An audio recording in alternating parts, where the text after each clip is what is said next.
Гэта была не толькі акцыя супраць той хлусні, якая ўлада заўсёды казала пра Чарнобыль. Гэта быў пратэст не толькі супраць тых умоў, якія ўлада ўжо цяпер стварае по чернобыльской проблематике. До Александра Лукашенко был принят Верховным Советом 12 скликания, самый прогрессивный на постсоветской просторе закон по минимизации наступстваў чернобыльской катастрофы. Александр Лукашенко одно з першых, что зрабіў, он практично отменил Чернобыль. Бедность она ж примушает уже не глядеть, в якім стане экология, в якім стане ты же радионуклиды, якія ніхто не может побачить. Белорусы в пэўнай ступені уже махнули на себе, яны выживаюць. Заўсёды, калі мерапрыемствы адбываліся, так это все абмяркоўвалася, бо мы зацікаўлены, каб чарнобыльскі шлях быў вельмі сур'ёзным мерапрыемствам.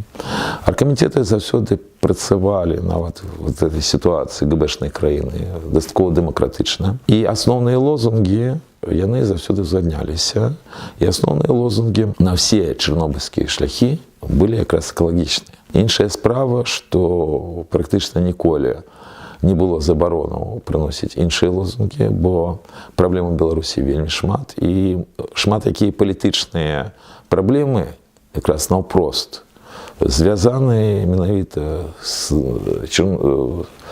Чарнобылем, с Островцом и так далее. Я заўсёды лічыў, што все-таки при проведении любого мерапрыемства мусіць быць дэмакратія в першую чаргу. Калі людзі прыходзяць, яны в першую чаргу адказваюць за свае дзеянні. Пришел человек, например, там, с лозунгом, что он супраць там, некой проблемы, ну что ж, он так само мает на это право. Основная мета апошніх чарнобыльскіх шляхоў і сёлетняга, яна таксама звязана не толькі з Чарнобылем, гэта аб'ектыўна. Першая – гэта Астравецкая АЭС, якую я разглядаю нават не з экалагічнага пункту гледжання, а з военно-стратэгічнага. Это просто ядерная бомба, якая поставлена Россией на шляху танков НАТО на самом таким сур'ёзным накірунку. Ну, натуральна, вам не будзе лягчэй от того, что калі взорвут этот реактор, ці там будзе авария, потому что наступствы будут страшные. Причем гэта будзе не толькі для Беларусі, але ж і для Літвы, Польши, бо там все близко. Не дай бог, каб нас яшчэ накрыла катастрофа Астравецкая АЭС.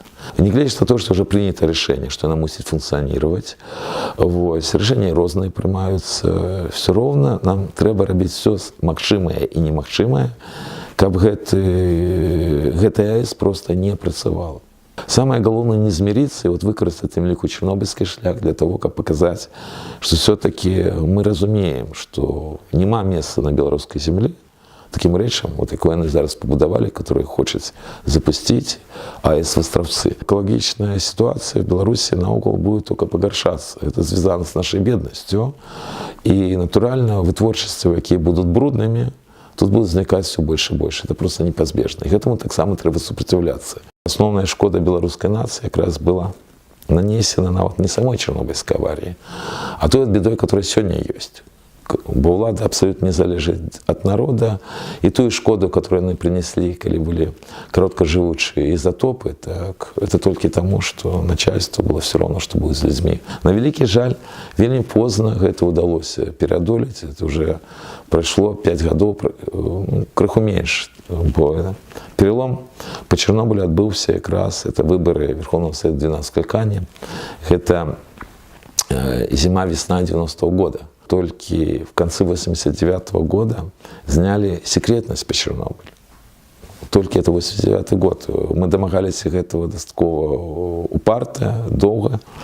Ось, а компартия, ну, партийные органы в основном были категорично супраць. В стране перестройка влезть со своим Чернобылем. Я сам чул такие фразы. На великий жаль, так атрымалось, что мы были першими, кто трапил вот по такі пэўны эксперимент, калі великая колькасць насельніцтва трапила под малые дозы радиации.